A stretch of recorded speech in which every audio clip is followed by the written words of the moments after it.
Hi guys, it's Kat.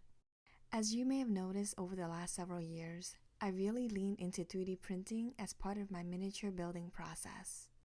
Now that hasn't come with a bit of controversy, which brings up a common debate of this era. Is 3D art even real art? Let's dive into this question on today's video as we put it to the test. I'll be building two versions of this miniature play kitchen. One version will be built completely by hand,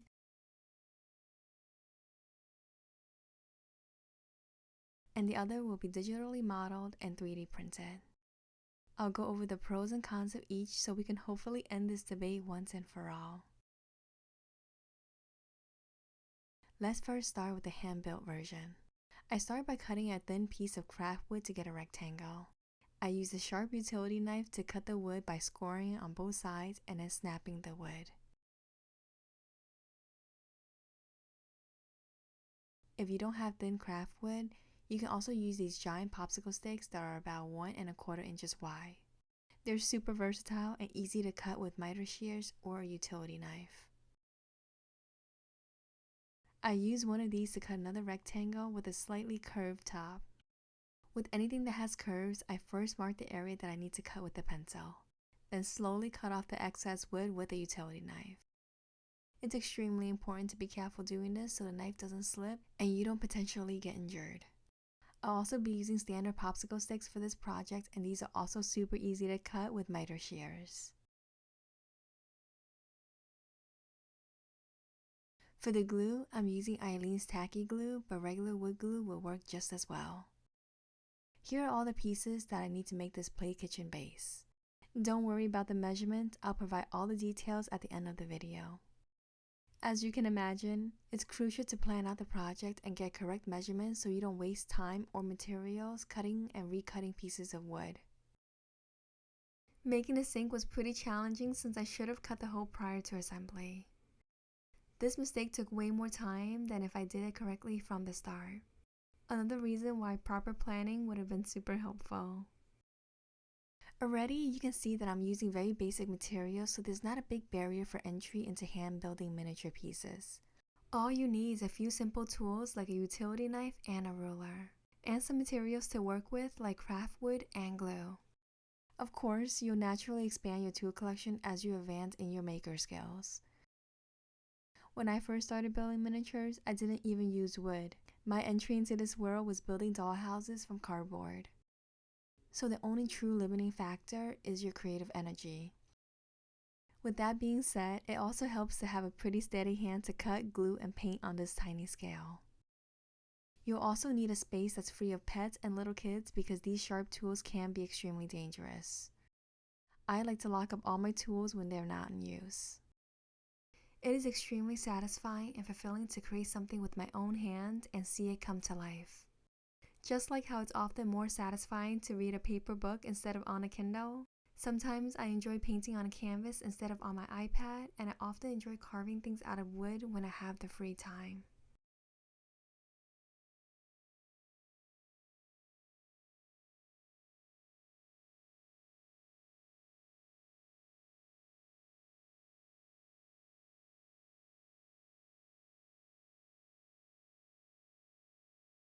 To add hinges, I drill a tiny hole into the structure and into the door.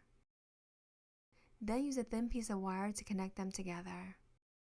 You've seen me use this technique numerous times before, and it's a reliable way to create hinges.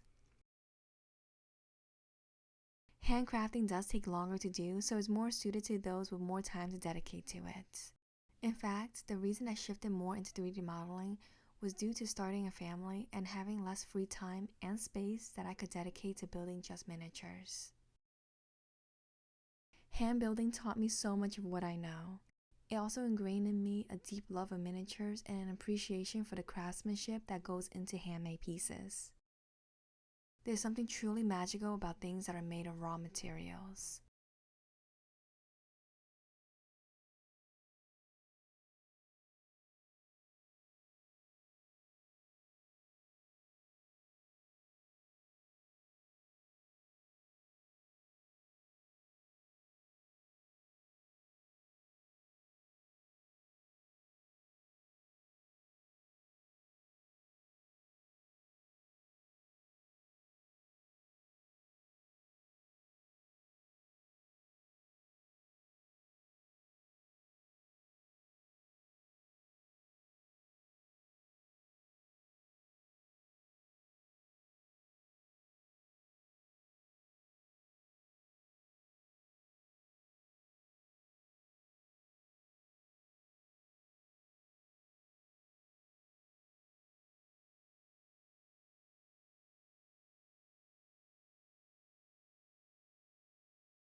For the faucet, I use wire and a small piece of wood.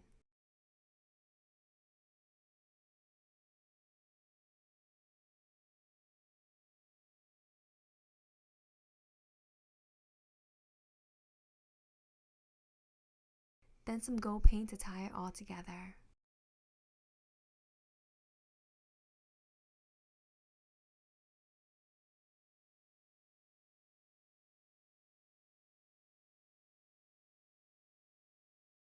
The design I'm modeling today is this play kitchen set from Robud.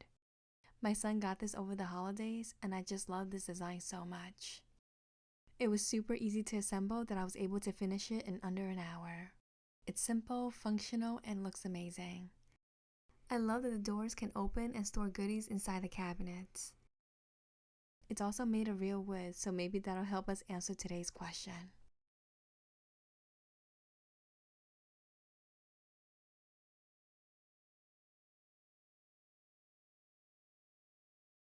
These little accessories are also super cute and a perfect touch to this play kitchen.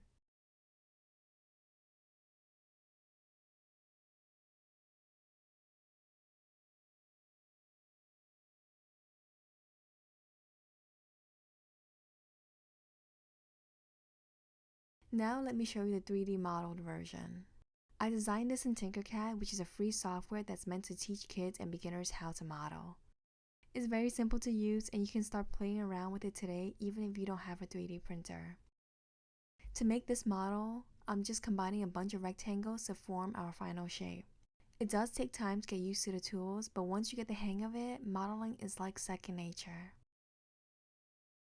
Once you get the hang of TinkerCAD, you can eventually move into other CAD software like Fusion 360, Blender, Nomad Sculpt, or you can stick with TinkerCAD if it does what you need. One of the benefits of 3D modeling is that you can get extremely precise measurements. That will ensure every part fits together seamlessly. 3D modeling is an incredible skill outside of just building dollhouse miniatures, and it's easier to get started than most people think. It has also allowed me to share my design with thousands of people in a way that I wasn't able to previously. After starting a family, I had very limited time to dedicate to my hobbies, and if it weren't for 3D modeling and printing, I likely would have given up making miniatures altogether. It simply wasn't safe for me to have my tools out when I had a toddler in the same room, but I could easily model on my iPad or laptop. This design took me about 30 minutes to model and then an hour to print, and that can vary greatly depending on your modeling skill level and the speed of your printer. Instead of regular plastic filament, I used this row of wood filament for the main structure, and it has real wood particles in it. That means that the final print is made of real wood that can be sanded and painted. There are so many types of specialty filaments nowadays, from flexible TPU, super strong ABS or carbon fiber, metal filament, multicolored plastics, glitter, translucent, one that looks like marble, and so much more. 3D printing has also been an asset for our disabled communities. 3D modeling as a creative outlet is more approachable than using tools designed for able-bodied people. Creative minds have also designed extremely useful tools that assist disabled people perform everyday functions. And anything that helps people live their lives more independently is a great thing in my book. I painted this piece the same color as the one that we made out of wood so you can get a true comparison.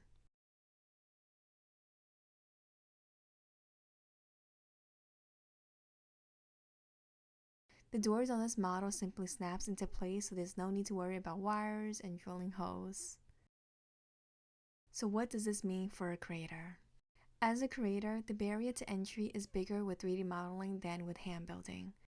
The average decent 3D printer costs about $300 nowadays, which isn't nearly as expensive as it used to be, but it's definitely not nothing. For younger creators, it makes more sense to start hand building with materials and tools that they already have around the house.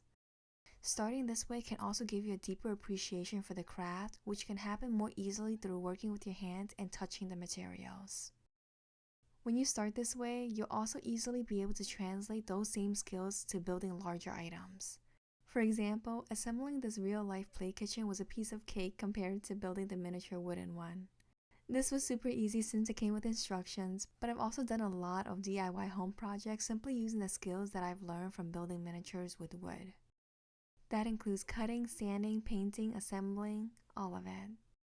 I'll also add that the process of seeing someone create with their hands is a lot more enjoyable to watch than seeing someone 3D model. That's just the human in us that enjoys seeing hands at work. So if you're a miniature builder that wants to create content, I recommend hand building. All in all, whether you hand build miniatures or design 3D models, each requires its own set of skills. Learning how to make wire hinges or modeling printable hinges are both skills. I wouldn't say either is easier or harder. They both require spatial awareness, mathematical conversions, a creative eye, and so on. In my experience, those who can build things by hand usually pick up 3D modeling with ease.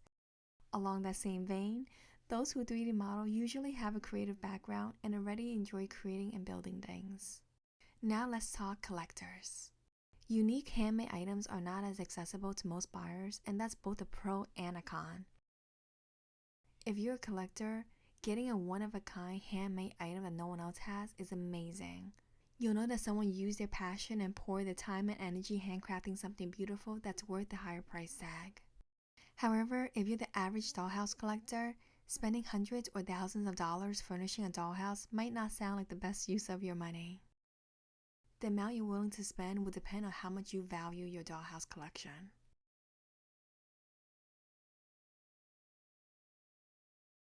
Now let's talk economics as a seller. If I were to sell this handmade version, it would be for no less than $50 because of the time it took me to build it. It took me about 2 to 3 days to finish this piece between cutting the wood, waiting for the glue to dry, then waiting for the paint to dry, and so on. In a digital model, I sell it for $5 because it took me 30 minutes and I can sell one model over and over again. And the buyer can print one or thousands of copies if they wanted to. So my answer to the debate is that there is no debate. We can value handmade items and one-of-a-kind special pieces that embody someone's spirit and energy and time commitment. There's also a place, especially in our modern world, for 3D printed miniatures that are not too precious for little hands to play with. I love both techniques and they both play an important role in my creative process. It's amazing to live in an age where people have more options and tools for how they choose to create. And just because you do things one way today doesn't mean you have to do it the same way forever. The creative process is deeply personal to each individual and can also change depending on the phase of life they're in. We should always celebrate different ways of doing things, even if they're not the way that we would do it ourselves. I hope you constantly push yourself to try new things, even if they seem foreign to you today. Learning all types of tools and techniques will only benefit you in the long run. Thanks for coming to my TED Talk. This is Kath, and I'll see you next time. Bye.